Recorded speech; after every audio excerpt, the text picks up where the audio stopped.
ಆ, ನಮಸ್ಕಾರ ವೀಕ್ಷಕರೇ.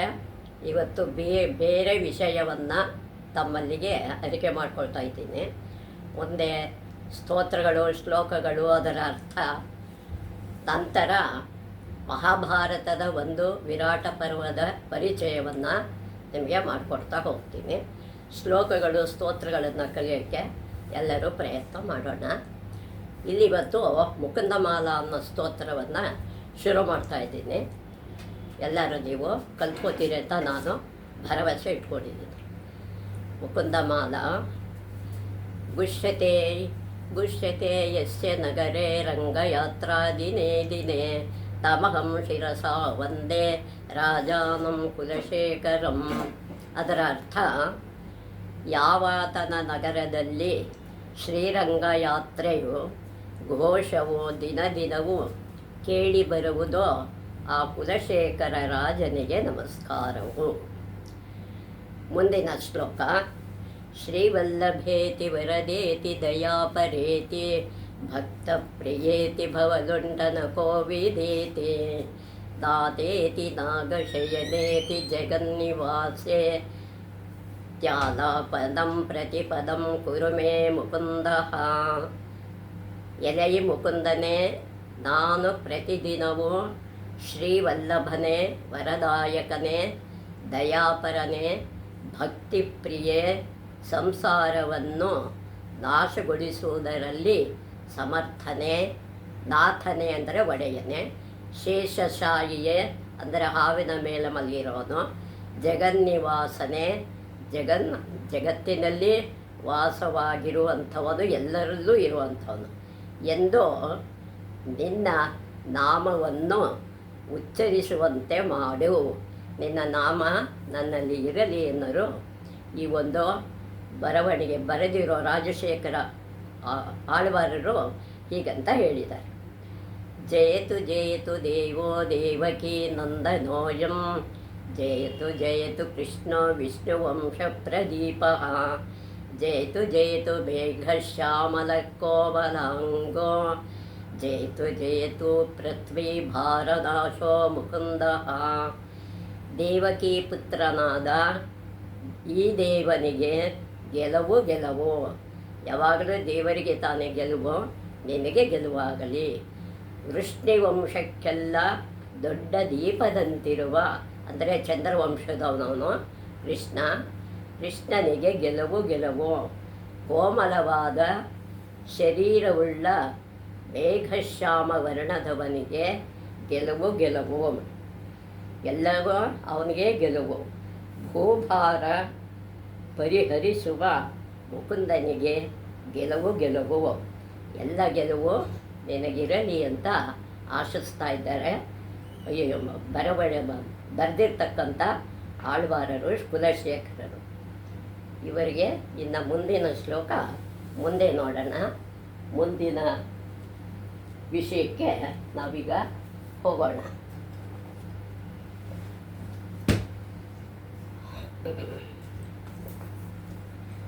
ಮುಂದಿನ ವಿಷಯ ಅಂದರೆ, ನಾವು ಮಹಾಭಾರತದಲ್ಲಿ ವಿರಾಟ ಪರ್ವ ಅನ್ನೋ ಒಂದು ಸಂದರ್ಭ ಬರುತ್ತೆ. ಅವರು ಅಜ್ಞಾತ ವನವಾಸ ಮುಗಿಸಿ ಎಲ್ಲವನ್ನೂ ಬಿಟ್ಟು ಇನ್ನು 1 ವರ್ಷ ಮಾತ್ರ ಬಾಕಿ ಇರುತ್ತೆ. ಅಂಥ ಸಂದರ್ಭದಲ್ಲಿ ಅವರಿಗೆ ಏನು ಮಾಡಿದ್ರು, ಹೇಗಿದ್ದರು ಅನ್ನೋದನ್ನು ನಾವು ತಿಳ್ಕೊಳ್ಳೋ ಪ್ರಯತ್ನ ಮಾಡ್ತಾ ಹೋಗೋಣ. ಮಹಾಭಾರತ ವಿರಾಟ ಪರ್ವ ಅಂದರೆ, ಇದುವರೆಗೆ ಅರಣ್ಯದಲ್ಲಿ ತಮ್ಮ ಪ್ರೀತಿ ಪಾತ್ರರು ಅವರು ಅಷ್ಟು ದಿನವೂ 12 ವರ್ಷ ವನವಾಸದಲ್ಲಿದ್ದಾಗ ಎಲ್ಲರ ಜೊತೆಯಲ್ಲೂ ಸ್ನೇಹಿತರಾಗಿ ಆಗಿದ್ದ ತಮ್ಮ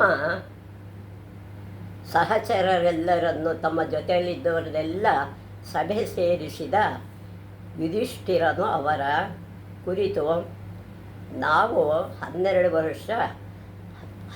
ವರ್ಷ ವನವಾಸವನ್ನು 1 ವರ್ಷ ಅಜ್ಞಾತವಾಸ ಇರೋದನ್ನು ನಿಮಗೆ ಮಾಡಬೇಕಾಗಿ ಬಂದದ್ದು ನಿಮಗೆಲ್ಲ ಗೊತ್ತಿದೆ ಅಂತ ಎಲ್ಲರಿಗೂ ತಿಳಿಸ್ತಾನೆ ಹಿಂದೆ ಏನಿತ್ತು ಅಂತ. ನಮಗೆ ಪ್ರಾಪ್ತವಾದ ಈ ದುರಾದೃಷ್ಟದ ವನವಾಸವು ನಿಮ್ಮಗಳೆಲ್ಲರ ನೆರವಿನಿಂದ ನಿಮ್ಮೆಲ್ಲರಿಂದನೂ ನಮಗೆ ಹೇಗೋ ಕಳೆಯಿತು.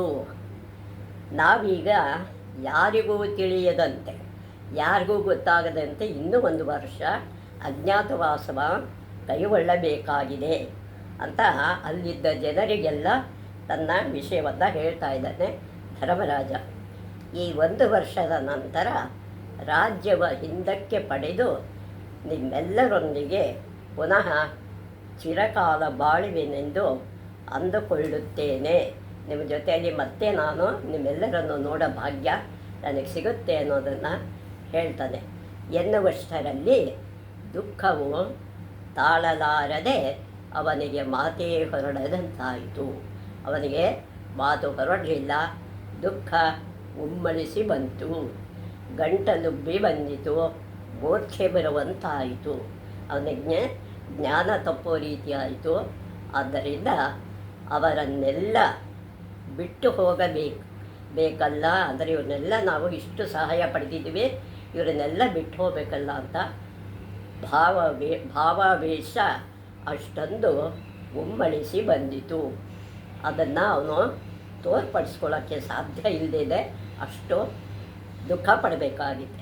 ದೌಮ್ಯರು ಅವನನ್ನು ಆತುಕೊಂಡು ಅವನನ್ನು ಸಮಾಧಾನ ಮಾಡಿ ಮೇಘಗಳ ಮರೆಯಿಂದ ಹೊರಬರುವ ಚಂದ್ರನಂತೆ ಅವ್ರು ಹೇಳ್ತಾರೆ, ನೀನು ಮೋಡಗಳ ಮರೆಯಿಂದ ಬರುವ ಚಂದ್ರನಂತೆ 1 ವರ್ಷ ಕಳೆದು ಹೊರಗೆ ಬರ್ತೀಯ, ದುಃಖ ಪಡಬೇಡ ಅಂತ ಹೇಳ್ತಾರೆ ಎಂದು ಧೈರ್ಯ ಹೇಳಿದರು.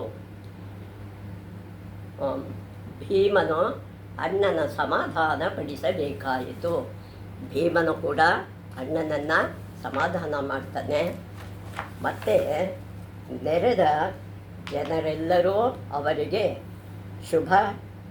ಶುಭ ಕೋರಿ ಬೀಳ್ಕೊಟ್ಟರು. ಅವರಿಗೆಲ್ಲ ಒಳ್ಳೆಯದಾಗಲಿ ಅಂತ ಹರಿಸಿ ಬೀಳ್ಕೊಡ್ತಾರೆ. ನಂತರ ಏನು ಮಾಡ್ತಾರೆ, ಪಾಂಡವರು ದ್ರೌಪದಿ ದೌಮ್ಯರೊಂದಿಗೆ ಏಕಾಂತ ಸ್ಥಳವೊಂದಕ್ಕೆ ಸೇರಿ ಒಂದು ಏಕಾಂತ ಸ್ಥಳದ ಸೇರ್ತಾರೆ. ಅಲ್ಲಿ ಹೋಗಿ ಮುಂದೇನು ಮಾಡೋದು ಅಂತ ಯೋಚನೆ ಮಾಡ್ತಾರೆ. ಮುಂದೇನು ಚಿಂತಿಸತೊಡಗಿದರು. ದುರ್ಯೋಧನನ ಗೂಢಾಚಾರ್ಯರಿಗೆ ಗೊತ್ತಾಗದಂತೆ 1 ವರ್ಷ ಕಳೆಯಲು ಯಾವ ದೇಶವ ಆರಿಸಿಕೊಳ್ಳಬೇಕು. ಇಲ್ಲಿಂದ ನಾವು ಹೊರಟಾಗ ಯಾರಿಗೂ ಗೊತ್ತಾಗದಂತೆ ಯಾವ ದೇಶದ ಆಸ್ಥಾನದಲ್ಲಿ ನಾವು ಇರಬೇಕು ಅಂತ ದೌಮ್ಯರ ಜೊತೆಗೂಡಿ ಮಾತಾಡ್ತಾರೆ. ಅಷ್ಟರಲ್ಲಿ ಎಂಬುದರ ಬಗ್ಗೆ ಚರ್ಚೆಯಾಯಿತು. ಅರ್ಜುನನು ಪಾಂಚಾಲ, ವಿದೇಹ, ಮತ್ಸ್ಯ, ಸಾಲ್ವ, ಕಳಿಂಗ, ಮಗಧ ಮುಂತಾದ ಯಾವ ದೇಶವನ್ನಾದರೂ ಆರಿಸಿಕೊಳ್ಳಬಹುದು. ಇಷ್ಟರಲ್ಲಿ ಯಾವ ದೇಶನಾದರೂ ಆರಿಸಿಕೊಳ್ಳಬಹುದು. ಆದರೆ ನಾನು ಮತ್ಸ್ಯರಾಜನಲ್ಲಿನ ವಿರಾಟನಗರ ಎಂಬ ಸ್ಥಳ ತುಂಬ ಸುಂದರವಾಗಿದೆ. ವಿರಾಟ ರಾಜ ಅಂತ ಇದ್ದಾನೆ ಮತ್ಸ್ಯನಗರದಲ್ಲಿ. ಅದು ಆ ಸ್ಥಳ ತುಂಬ ಚೆನ್ನಾಗಿದೆ ಎಂದು ಕೇಳಿದ್ದೇನೆ ಅಂತ ಅರ್ಜುನ ಹೇಳ್ತಾನೆ. ಯಾರಿಗೂ ಗೊತ್ತಾಗದಂತೆ ಕಾಲ ಕಳೆಯಲು ಈ ನಗರವೇ ಒಳ್ಳೆಯದೆಂದು ಎನಿಸುತ್ತದೆ. ಈ ಸ್ಥಳನೇ ನಮಗೆ ಒಳ್ಳೆಯದು, ಯಾರಿಗೂ ಗೊತ್ತಾಗದೆ ನಾವು ಇರಬಹುದು ಅಂತ ಎಲ್ಲರೂ ಅರ್ಜುನ ಹೇಳಿದ ಮಾತಿಗೆ ಒಪ್ಕೋತಾರೆ. ಇದರ ಮೇಲೆ ನಿನ್ನ ತೀರ್ಮಾನ ನಾವೆಲ್ಲರೂ ಒಪ್ಪುತ್ತೇವೆ ಎಂದನು. ಆಗ ಯುಧಿಷ್ಠಿರನು, ನೀನು ಹೇಳುವ ಆ ನಗರವು ನಮ್ಮ ಉದ್ದೇಶಕ್ಕೆ ಅನುಗುಣವಾಗಿದೆ, ನೀನು ಹೇಳೋದೇನೋ ಸರಿ, ನಾವು ಅಲ್ಲಿಗೆ ಹೋಗೋಣ ಅಂತ ಎಂದು ನನ್ನ ಅನಿಸಿಕೆ. ಪಾಂಚಾಲಕ್ಕೋ ದ್ವಾರಕೆಗೋ ಹೋಗಬಹುದಾಗಿತ್ತು, ಅದಕ್ಕೆ ಆ ಕಡೆಗೆ ಹೋಗ್ಬೋದಾಗಿತ್ತು. ಆದರೆ ದುರ್ಯೋಧನ ನಮಗಾಗಿ ಮೊದಲು ಹುಡುಕುವುದು ಅಲ್ಲಿಯೇ, ನಮ್ಮನ್ನು ಹುಡುಕ್ಸೋದೆ ಬಂದು ಅಲ್ಲಿದ್ದಾರೆ ಅಂತಲೇ ಅವನು ಗೂಢಚಾರ ಕಳಿಸ್ತಾನೆ. ಇನ್ನಿತರ ದೇಶಗಳ ರಾಜರುಗಳ ಪರಿಚಯ ನನಗೆ ಅಷ್ಟಾಗಿ ಇಲ್ಲ. ಆದರೆ ಮಧ್ಯ ವಯಸ್ಸಿನ ಮತ್ಸ್ಯರಾಜನು ತುಂಬ ಉದಾರಿ ಸಭ್ಯ ಎಂದು ಕೇಳಿದ್ದೇನೆ ಅಂತ ಹೇಳ್ತಾನೆ. ಅವನು ತುಂಬ ಉದಾರಿ, ಕೇಳಿದವ್ರಿಗೆ ಸಹಾಯ ಮಾಡ್ತಾನೆ, ಮಧ್ಯ ವಯಸ್ಸು. ಅದನ್ನು ಅಲ್ಲಿಗೆ ನಾವು ಹೋದರೆ ನಮಗೆ ಸಹಾಯ ಸಿಗಬಹುದು ಅಂತ ಎಲ್ಲರೂ ಯೋಚನೆ ಮಾಡ್ತಾರೆ. ನಮಗೆ ಅವನು ಇಷ್ಟವಾಗಬಹುದು. ಮುಂದಿನ 12 ತಿಂಗಳ ವಿರಾಟನಗರದಲ್ಲಿ ಕಳೆಯೋಣ. ಮುಂದಿನ 12 ತಿಂಗಳನ್ನು ವಿರಾಟನಗರದಲ್ಲಿ ನಾವು ಕಳಿಬಹುದು. ಇನ್ನು ನಾವು ಒಬ್ಬೊಬ್ಬರು ಯಾವ ಯಾವ ವೇಷದಲ್ಲಿ ಕಾಲ ಕಳೆಯಬೇಕು ಎಂಬುದು ತೀರ್ಮಾನವಾಗಬೇಕು. ನಾವು ಯಾರ್ಯಾರು ಯಾವ ವೇಷದಲ್ಲಿ ಅಲ್ಲಿ ಕೆಲಸ ಮಾಡಬೇಕು ಅನ್ನೋದನ್ನು ತೀರ್ಮಾನ ಮಾಡಿ ಅಂತ ಹೇಳ್ತಾನೆ. ಈವರೆಗೆ ಆತಂಕದ ಸಂಗತಿಯಾಗಿದ್ದ ಅಜ್ಞಾತವಾಸವು ಈಗ ಒಂದು ಸಾಹಸವಾಗಿ ಒಂದು ಸವಾಲಾಗಿ ಅವರಿಗೆ ಕಾಣಲಾರಂಭಿಸಿತು. ಈಗ ಯಾವ ವೇಷದಲ್ಲಿ ಹೋಗುವುದು ಅನ್ನೋದು ಅವರಿಗೆ ಒಂದು ಸವಾಲಾಗಿ ಪರಿಣಮಿಸಿತು. ಉತ್ಸಾಹದಿಂದ ಚರ್ಚಿಸತೊಡಗಿದರು. ಆದರೆ ಇದ್ದಕ್ಕಿದ್ದಂತೆ ದುಃಖದ ಕಾವಳ ಕವಿಯಿತು. ಅಂದರೆ ದುಃಖದ ಕತ್ತಲೆ ಅವರನ್ನು ಆವರಿಸಿತು.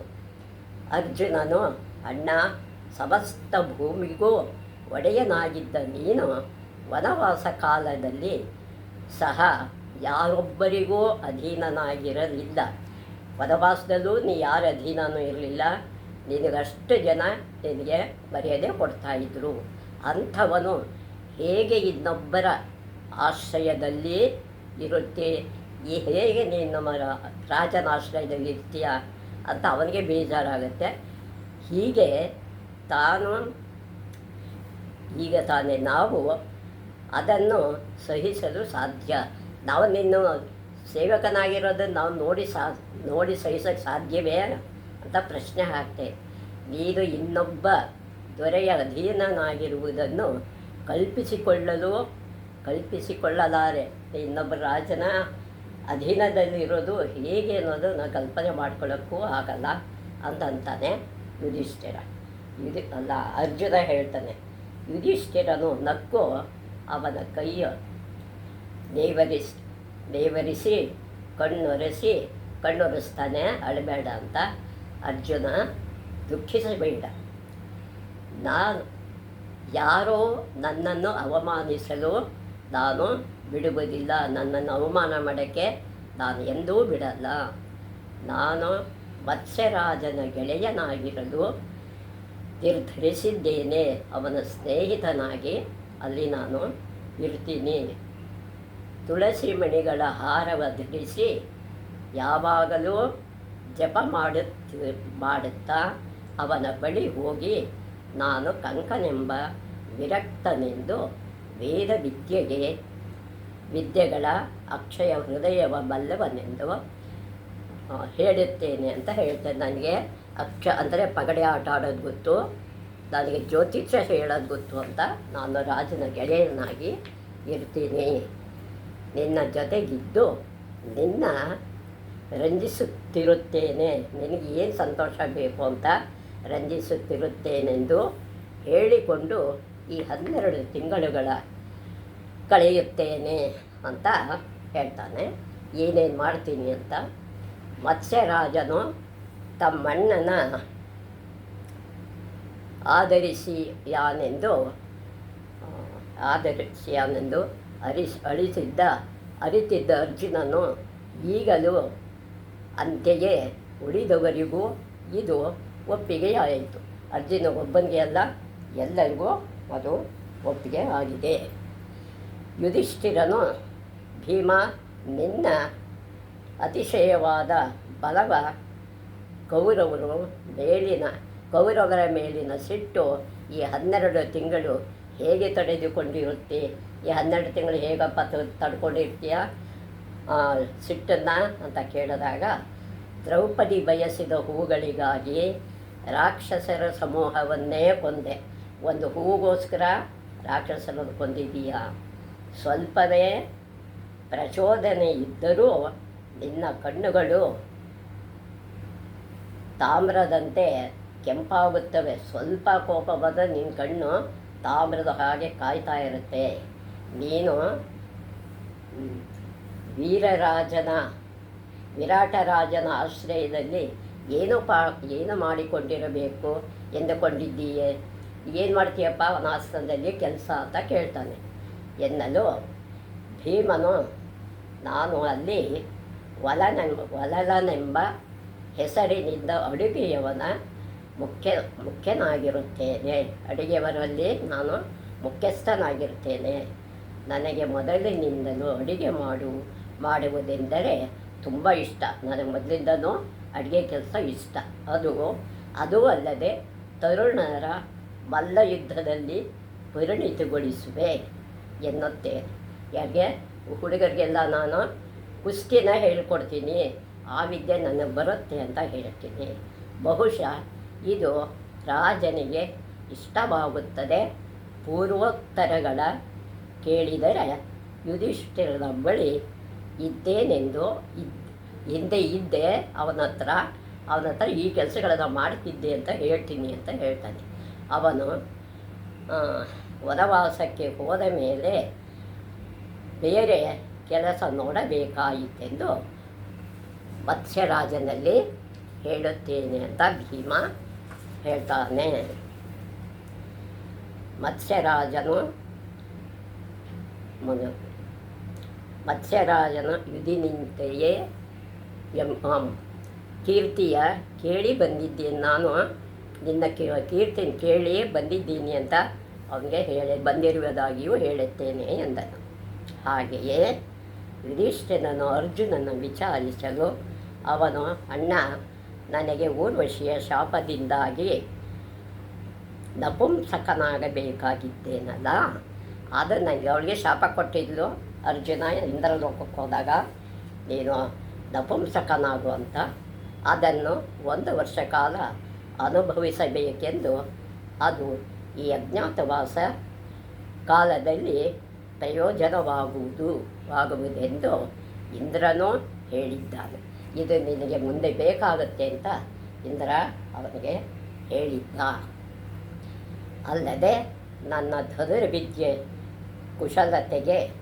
ಕುಶಲತೆಗಳಿಂದಾಗಿ ಭುಜಗಳು, ಎದೆಯ ಮೇಲೆ ಆಗಿರುವ ಗಾಯದ ಕಲೆಗಳ ನೋಡಿ ಜನಗಳು ಗುರುತಿಸುವುದನ್ನು ಸ್ತ್ರೀಯರಂತೆ ಕಂಚುಕಿ ಧರಿಸಿ, ಅಂದರೆ ಈ ಕೈ ಉದ್ದಕ್ಕಿರುತ್ತಲ್ಲ ಆ ಥರ ಜಾಕೆಟ್ ಥರ ಹಾಕ್ಕೊಳ್ಳೋದು, ಕಂಚು ಧರಿಸುವುದರಿಂದ ಹಾಗೂ ಉದ್ದವಾದ ಕೂದಲು ಬಿಡುವುದರಿಂದ ತಡೆಯಬಹುದು.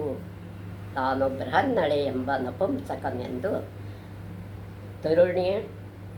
ತರುಣಿಯರಿಗೆ ಸಂಗೀತ, ನೃತ್ಯ ಮೊದಲಾದ ಕುಶಲ ಕಲೆಗಳು ಕಲಿಸುತ್ತೇನೆ ಎಂದು ಎಲ್ಲ ನೃತ್ಯ, ಸಂಗೀತ ಇವುಗಳನ್ನೆಲ್ಲ ಹೇಳಿಕೊಡ್ತೀನಿ.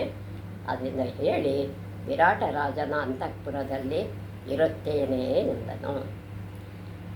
ಇಲ್ಲಿಗೆ ನಿಲ್ಲಿಸೋಣ ಅಂತ ಅರ್ಜುನ ಹೇಳಿದನೆ. ಯುಧಿಷ್ಠಿರನು ನಕುಲನ ಕುರಿತು, ಮಗುವ ನಕುಲ, ನಿನ್ನ ಅತಿಶಯವಾದ ಸೌಂದರ್ಯವ ಅಡಗಿಸಿಕೊಂಡು ಆತ್ಮಗೌರವ ಹೇಗೆ ಕಾಪಾಡಿಕೊಳ್ಳುತ್ತೀಯೇ ಅಂತ ನಕುಲನ್ನ ಕೇಳ್ತಾನೆ. ಎನ್ನಲು ಅವನು ನಕ್ಕು, ಅಣ್ಣ, ನಿನಗೆ ಗೊತ್ತು, ನಾನು ಕುದುರೆಗಳ ಬಹು ಚೆನ್ನಾಗಿ ಪಡಗಿಸಬಲ್ಲೆನೆಂದು. ನಿನಗೆ ವಿಷಯ ಗೊತ್ತಲ್ವ, ನಾನು ಕುದುರೆಗಳನ್ನು ಚೆನ್ನಾಗಿ ಪಡಗಿಸಿ ಎಂಥ ಕುದುರೆ ಆದರೂ ನಾನು ಅದನ್ನು ದಾರಿ ತರ್ತೀನಿ ಅಂತ. ಅವು ನನ್ನನ್ನು ಪ್ರೀತಿಸುತ್ತವೆ, ನಾನು ಹೇಳಿದಂತೆ ಕೇಳುತ್ತವೆ ಅಂತ ಹೇಳ್ತಾನೆ ಅರ್ಜುನ. ಇಲ್ಲಿಗೆ ಈ ವಿಷಯವನ್ನು ನಾವು ಮುಂದುವರಿಸೋಣ ನಾಳೆಗೆ.